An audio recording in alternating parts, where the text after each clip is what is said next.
विमानतळ विस्तारीकरणाअंतर्गत भूसंपादन, पुनर्वसन आणि अन्य विकास कामं तसंच नवीन विमानसेवा सुरू करण्याबाबत विधान परिषदेतील काँग्रेसचे गटनेते आमदार सतेज पाटील यांच्या अध्यक्षतेखाली आज शासकीय विश्रामगृह इथं बैठक संपन्न झाली। यावेळी खासदार शाहू महाराज, आमदार ऋतुराज पाटील यांची प्रमुख उपस्थिती होती। सध्या विमानतळाची धावपट्टी 1970 मीटर झाली आहे, ती 2300 मीटरपर्यंत करण्याकरता अतिरिक्त 64 एकर जमीन संपादित करावी लागणार आहे। मात्र 2022 मध्ये करण्यात आलेल्या सर्व्हेमध्ये काही त्रुटी राहिल्या होत्या।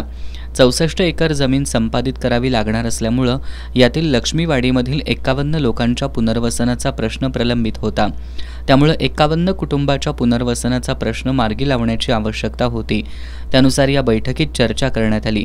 या 51 कुटुंबांना 1200 चौरस फुटाऐवजी आता त्यांना 1700 ते 1800 चौरस फुटाचे भूखंड देण्यात येणार आहेत। याबाबत बैठकीत प्रशासनानं सहमती दर्शवली आहे। तसंच विमानतळ विस्तारीकरणासाठी काही मिळकतींचा नव्यानं सर्वे करण्याचा निर्णय देखील आज झालेल्या बैठकीत घेण्यात आला।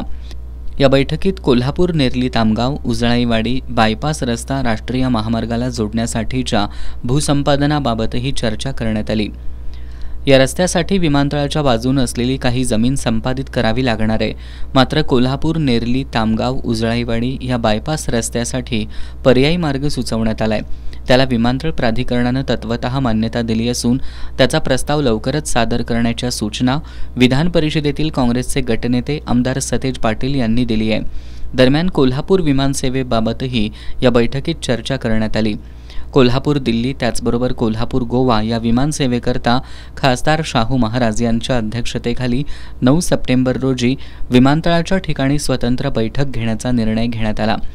यावेळी कोल्हापूर विमानतळ प्राधिकरणाचे संचालक अनिल शिंदे, राष्ट्रीय महामार्ग प्राधिकरणाचे प्रकल्प संचालक वसंत पंदरकर, करवीरचे प्रांताधिकारी हरीश धार्मिक, जिल्हा भूसंपादन क्रमांक 12चे उपजिल्हाधिकारी विवेक काळे, करवीरचे भूमी अभिलेख अधिकारी किरण माने, महावितरणचे कार्यकारी अभियंता दत्तात्रय बनगे यांच्यासह सार्वजनिक बांधकाम विभाग, महसूल विभागाचे अधिकारी उपस्थित होते।